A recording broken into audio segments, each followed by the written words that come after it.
हरियाणा में विधानसभा चुनाव है। इन चुनावों में जीतकर भारतीय जनता पार्टी लगातार तीसरी बार सरकार बनाने की जुगत में है, तो वहीं कांग्रेस भी गुटबाजी से पार पाकर लोकसभा चुनाव में मिले मोमेंटम को आगे लेकर जाने की कोशिश में जुटी है। हरियाणा में कांग्रेस के लिए गुटबाजी सबसे बड़ी समस्या रही है। पार्टी की बैठकों में पूर्व सीएम भूपेंद्र सिंह हुड्डा, कुमारी शैलजा और रणदीप सुरजेवाला की एक साथ तस्वीरें आ रही हैं। ये संदेश देने की कोशिश की जा रही है कि सब साथ हैं। अब पार्टी ने टिकट वितरण के लिए जो फॉर्मूला बताया है, उसको भी हरियाणा कांग्रेस में ऑल इज वेल का संदेश देने की रणनीति से जोड़कर देखा जा रहा है। हरियाणा कांग्रेस के प्रभारी दीपक बावरिया ने साफ कहा कि विधानसभा चुनाव में पार्टी के किसी भी मौजूदा सांसद को टिकट नहीं दिया जाएगा।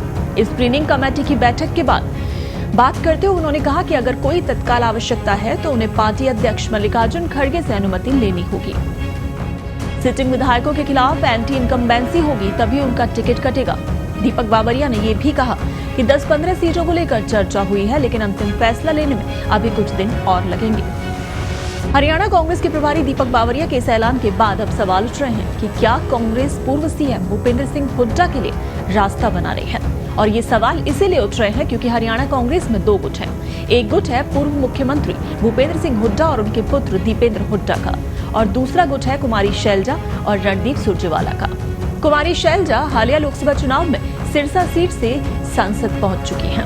वहीं सुरजेवाला भी पहले से ही राज्यसभा सांसद हैं। अब अगर कांग्रेस विधानसभा चुनाव में सांसदों को टिकट नहीं देने के फॉर्मूले की बात कर रही है, तो इसका सीधा मतलब है कि कुमारी शैलजा और सुरजेवाला दोनों ही नेता टिकट की दौड़ से बाहर हो जाएंगे।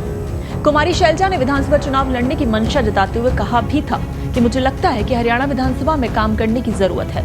अपनी इच्छा आलाकमान के सामने जाहिर कर दी है, इसे स्वीकार या अस्वीकार करना आलाकमान पर है। लेकिन हरियाणा कांग्रेस प्रभारी के ताजा ऐलान के बाद ये बातचीत में उन्होंने ये कहा कि दीपक बावरिया ने कहा कि कोई सांसद चुनाव नहीं लड़ेगा और अगर लड़ना चाहता है तो हाईकमान से अनुमति लेनी होगी। पहले ही कह चुकी हूँ कि विधानसभा चुनाव लड़ना चाहती हूँ।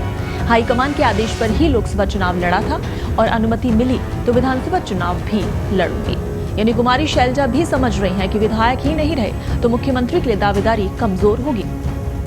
हरियाणा चुनाव के बाद अगर सीएम पद के लिए रात छिड़ी तो बात विधायकों में से ही सीएम चुनने की आ सकती है, और अगर ऐसा हुआ तो भी भूपेंद्र हुड्डा की दावेदारी मजबूत रहेगी, क्योंकि बावरिया के फॉर्मूले से टिकट बटा तो हुड्डा गुट को चुनौती देने वाले एसआर गुट के दोनों ही बड़े नेता विधानसभा में ही नहीं होंगे। कुमारी शैलजा और भूपेंद्र हुड्डा दोनों ही नेता इन सारे समीकरणों को समझ रहे हैं, और यही वजह है कि कांग्रेस सांसद विधायकी लड़ने के लिए आलाकमान की अनुमति लेने की बात कर रहे हैं, तो वहीं पूर्व सीएम चुनाव बाद विधायकों की राय से सीएम चुनने की।